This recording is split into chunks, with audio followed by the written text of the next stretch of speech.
Naging matunog ang nakakakilabot na kwento patungkol sa isang OFW na naging aswang. Alam ko marami ang nakakakilala sa kanya. Lalong kay dami din ng mga kwento ang nagsilabasan patungkol sa kung bakit nga ba siya naging aswang. May iba, gawa-gawa na lang ng mga manunulat at mga nais na baguhin ng katotohanan at kaganapan. Bata pa lang ako noon na naging bantog sa lugar namin sa Iloilo ang kwentong ito. Magandang buhay sa lahat. Ang kwentong ibabahagi ko ngayong araw ay patungkol sa kwento at karanasan ng ating bida na pangangalanan naling nating Maria. Taong 2002 sa lugar ng Iloilo. Sariwa pa sa memorya ko ang taon kung kailan naging bantog ang aswang na tinatawag nilang Maria Labo. Di ko sukat akalain noon na mismong sa bayan ko sa Iloilo mangyayari ang nakakakilabot at kahindik-hindik na tagpo sa isang taong nahawaan daw di umano ng pagiging aswang. Para lubos na maunawaan ng kwento, isasalaysay ko batay sa totoong kaganapan na naranasan ko noong naging kilabot na aswang si Maria. Isang may bahay si Maria at isa naman noong pulis ang asawa niya. Hindi pa noon maganda ang buhay nila dahil hindi nagiging sapat ang sahod ng asawa niya para matustusan ang pangangailangan nila. Dala ng masidhing pagnanais na makatulong sa asawa niya kung kaya't nagpa siya si Maria na magibang bansa. Sa pagkakaalala ko noon, pinalad na nakakuha ng employer si Maria sa bansang Kuwait. Sa tulong iyon ng isa sa mga kaibigan niya na naging recruiter ng mga aplikante papuntang Middle East. Ayon sa salaysay ng asawa niya noon, para daw hindi naging maayos ang lagay ni Maria sa unang amo niya. Meron pang nagsabi na minaltrato daw si Maria. Noong unang mga buwan niya sa ibang bansa, nakapagpadala naman daw siya kahit papano.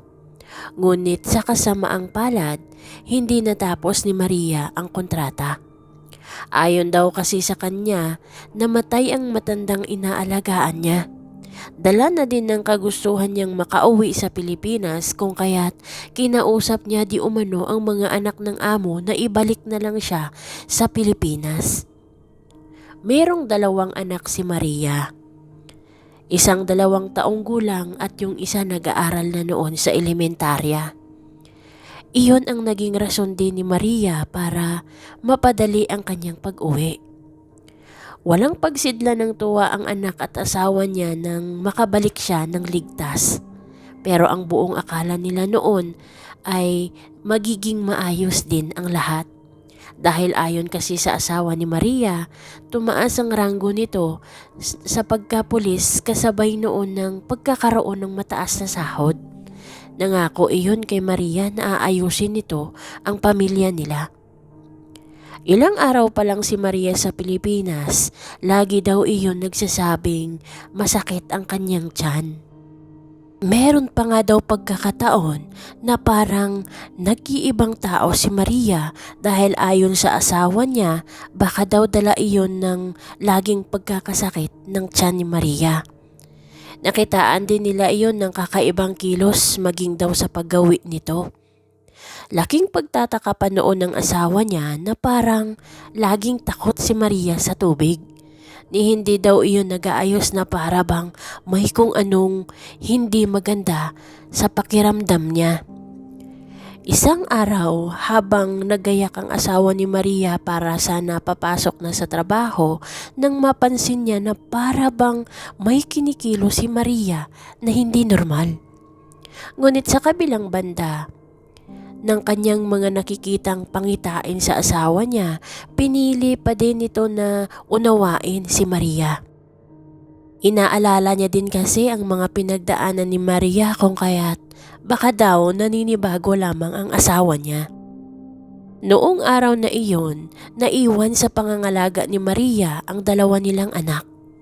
Kahit pa parang ng mga oras na yun ay may kabigatang nararamdaman ng asawa ni Maria dahil para daw may masamang mangyayari. Sa puntong iyon, tinatawagan ng asawa ni Maria ang ina nito para sana tingnan ang kalagayan ng kanyang mag-ina habang nasa duty siya.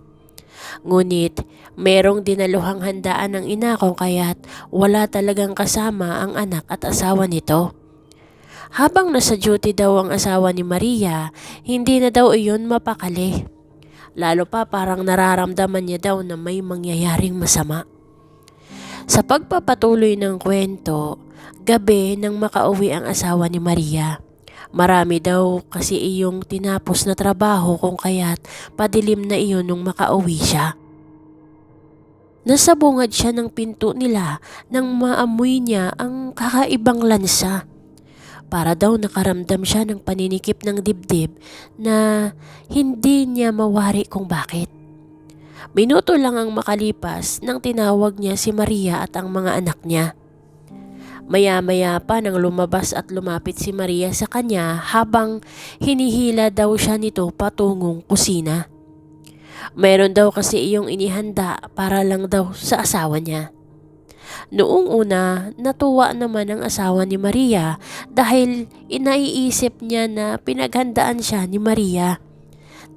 Nilapag daw niya ang mga gamit niya sa gilid ng sala habang tinatawag niya pa daw noon ang anak nila. Hanggang sa akmang uupo na siya sa harap ng mesa nang mapansin ang mga daliri sa mangkok na inihain ni Maria. Doon na parang umalsa ang dugo niya nang mapagtantong mga daliri iyon ng bata. Grabe ang kaba niya ng mga oras na yon, lalo pa nung mabuksan niya ang kaldero nila at tumambad sa harap niya ang pugot na ulo ng anak nila. Hindi niya mawari noon kung alin ang uunahin niya. Hanggang sa nakita niya ang itak na ginamit ni Maria sa pagkatay ng anak nila. Walang pagdadalawang isip na inundayan niya ng taga si Maria. At tumama daw iyon sa mukha nito.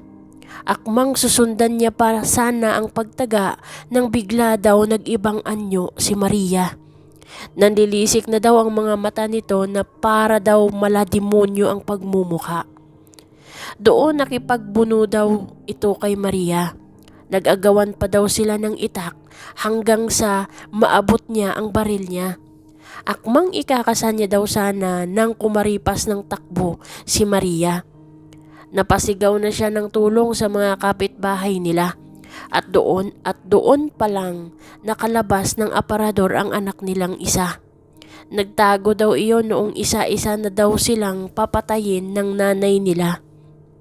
Hindi alam ng asawa ni Maria kung ano ang gagawin niya ng mga oras na yon. Tanging pagsisigaw lamang ng tulong ang nagawa niya. Dahil sa insidente, minabuti ng lalaki na magpa-interview sa radyo at i-anunsyo sa buong Iloilo ang nangyari. Isinalaysay niya habang humahagulgol ang buong kaganapan. Inabisuhan niya din ng publiko na buhay pa ang asawa niyang si Maria.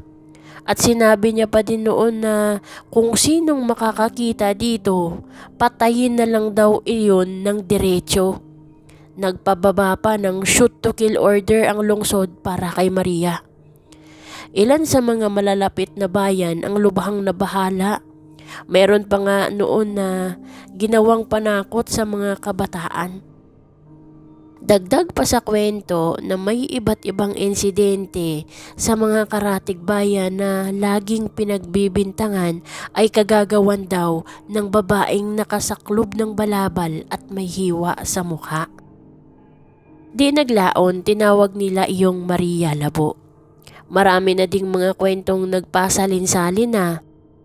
Ngunit anuman ang kwento at karumaldumal na pangyayari na ginawa ni Maria, isa lang ang pinakamasaklap.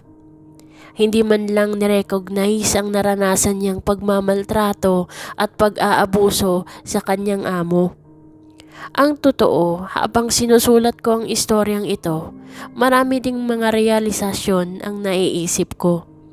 Paano kung hindi talaga siya aswang? Paano kung nawalan talaga siya ng katinuan dahil sa mga naranasan niya dito sa gitnang silangan? Ano man ang bumabalot na kwentong baryo sa likod ng usaping ito, gaano man katotoo ang mga aswang, naway lagi tayong mag-ingat. Hanggang dito na lamang po ang istorya ni Maria Labo. Naway antabayanan niyo pa po ang mga susunod nating kwento na may itatampok sa channel na ito. Maraming salamat po sa mga nagpi-play at hanggang sa muli. Babosh!